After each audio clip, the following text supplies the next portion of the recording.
Kamusta pong muli mga katambay? Nagbabalik pong muli ang inyong katambay, si Kamanong po, dito po sa ating Tambayang Makabayang. Komento po na inyong lingkod.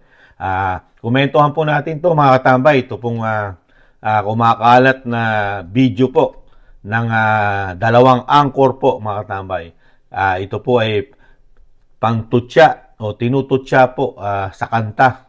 Ginagawan po ng kanta para po sabihin dito po sa politika na nangyayari po nung nakaraan sa Kamara, doon sa hearing about po doon sa confidential fund po ng ating Vice President.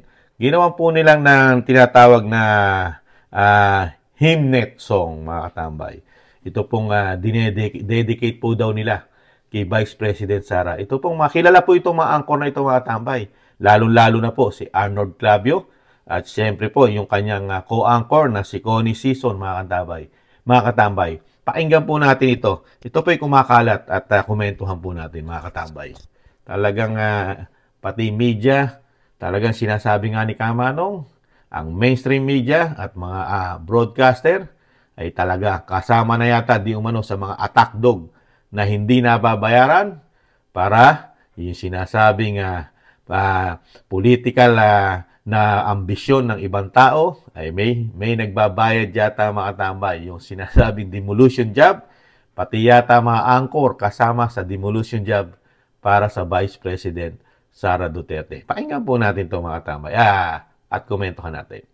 Mrs. Sarayan, Sara o Sara Bibi Sarayan, pwede na ba na malaman ang pondo para saan? Shiminet, Sara Bibi Sarayan, Sara o Sara Bibi Sarayan, dahil na lang hinahanap ang perang inilaan. Shumenat.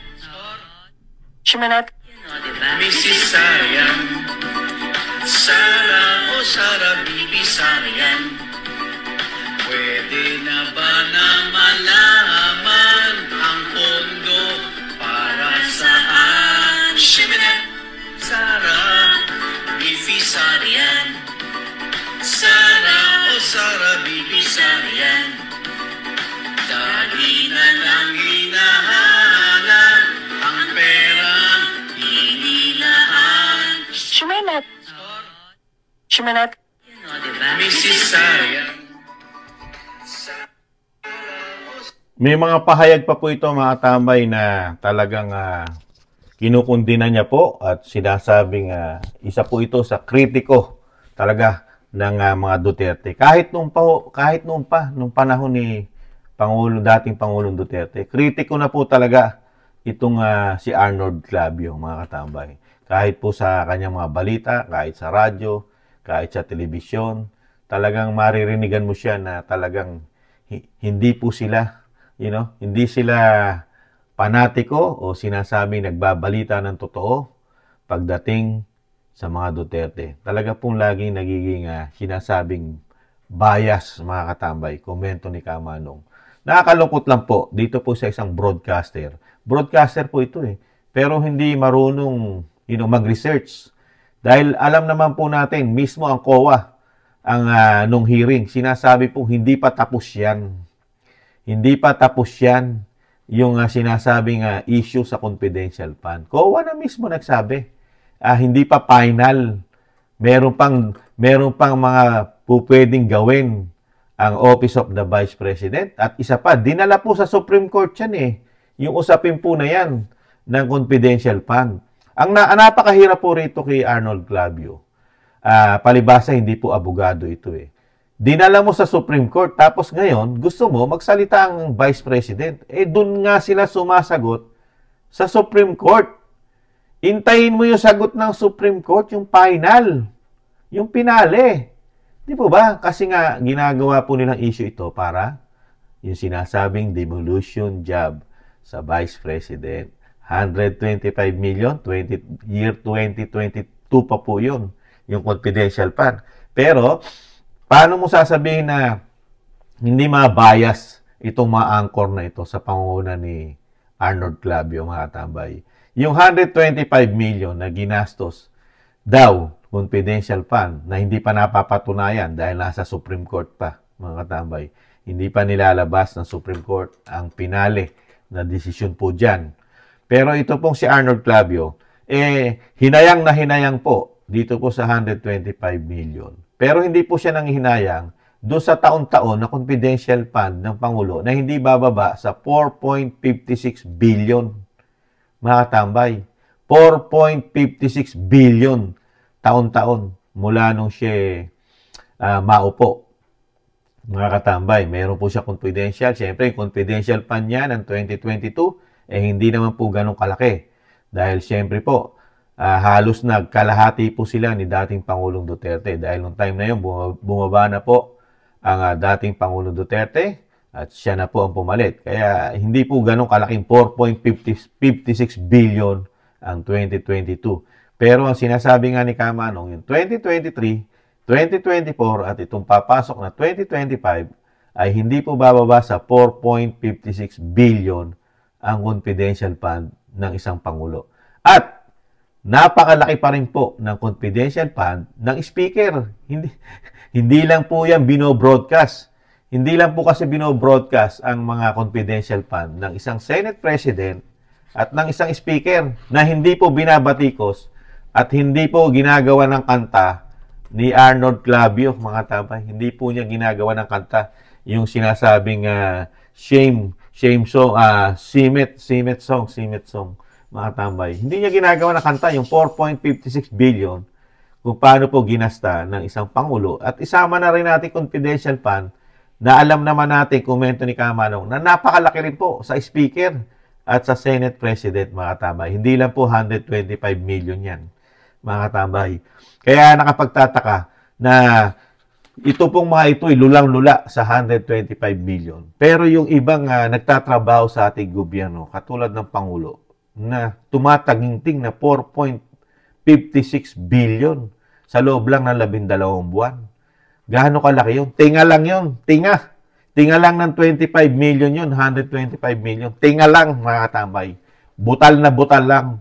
Pero gigil na gigil sila ipolitika at sinasabi ng demolition job. Di ba? Alam naman ng mga tao yan, gising na ang mga tao sa mga ganyang political strategy. Kasama po kasi sa political strategy yan . Dahil sa nakikita po ni Kamanong, komento ni Kamanong, pagdating po sa mga Duterte, sama-sama po ang mga mainstream media para po ito pabagsakin at siraan yung kredibilidad ng mga Duterte. Lalo-lalo na po, dahil alam naman po natin, mga katambay, ang isang Vice President Sara Duterte, ang siyang talagang minamahal karamihan, majority ng mga Pilipino. Di po ba? Kaya pinababagsak po yan.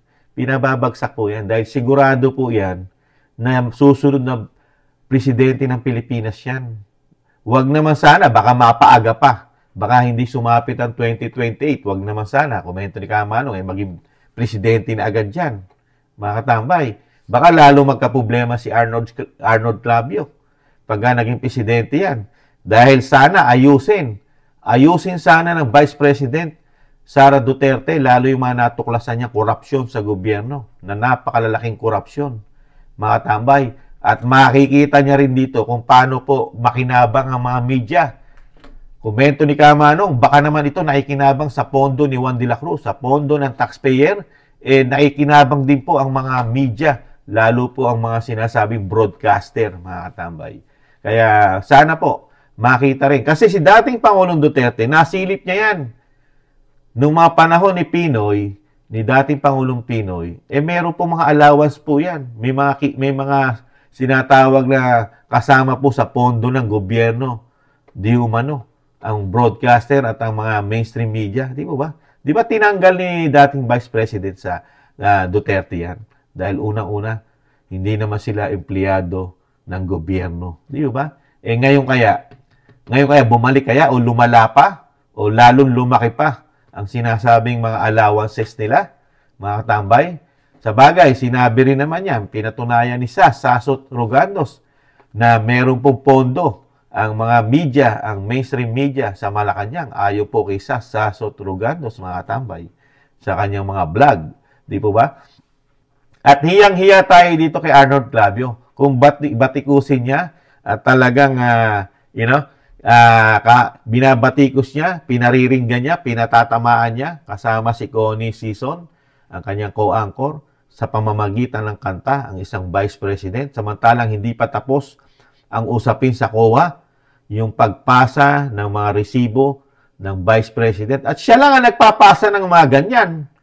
Bukod tangi lang siya sa matataas na nanunungkulan, naluklok sa ating bansa. Bukod tangi lang si Sara, si Vice President Sara Duterte, ang nagkukumply sa COA.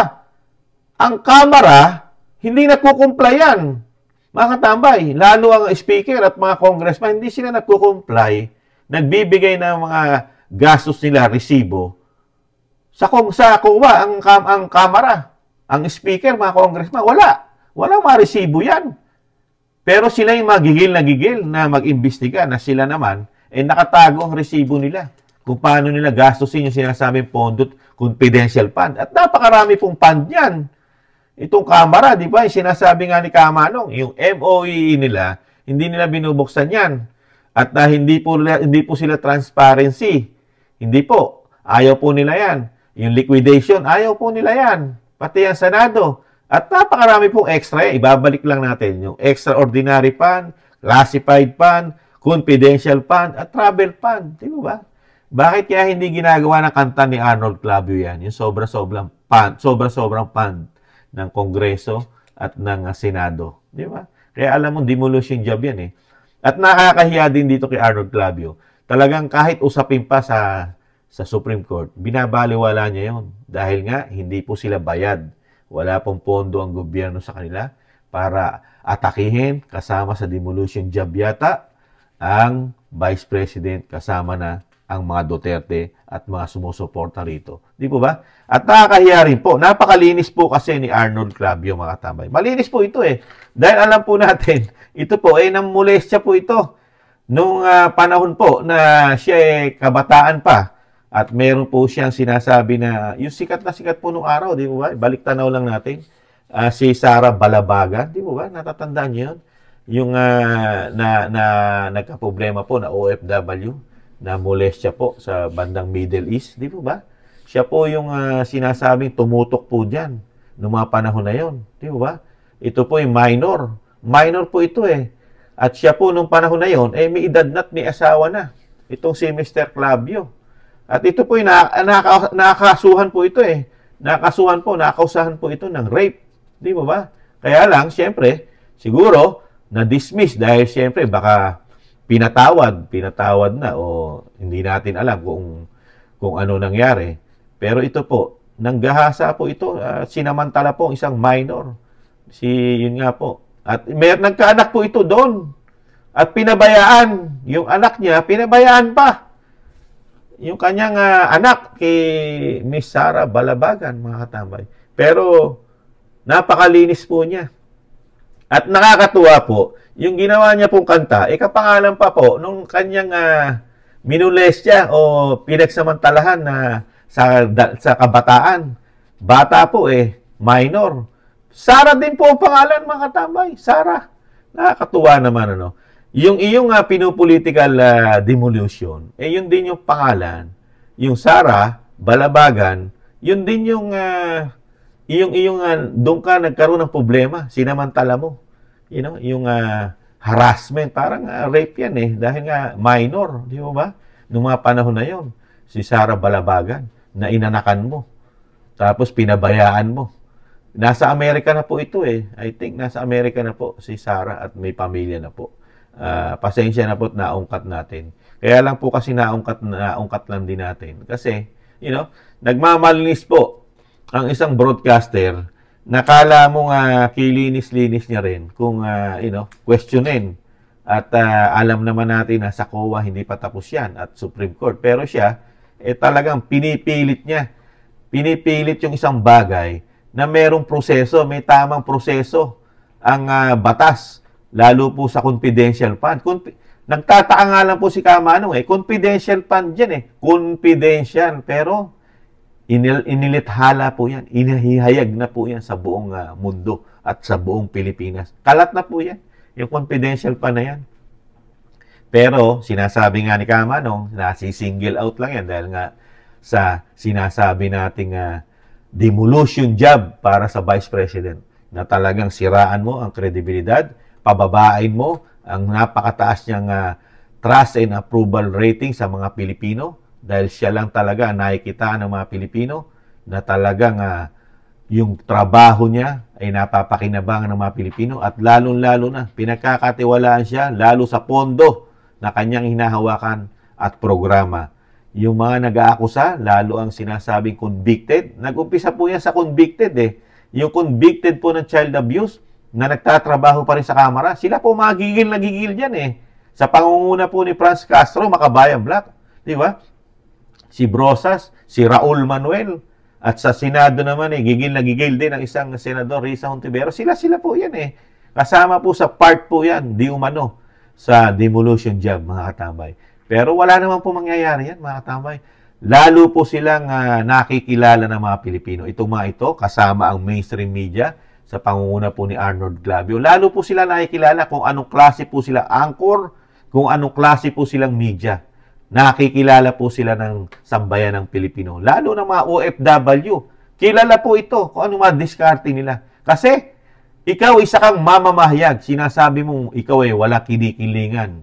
Wala kang pinapaboran. Pero, never mong binalita ang isang napakalaking balita at isang napakalaking problema na kinaharap ng isang presidente. Never nyo tinakel yan o tinapik sa inyong programa o sa inyong pag-aari ng inyong boss na istasyon.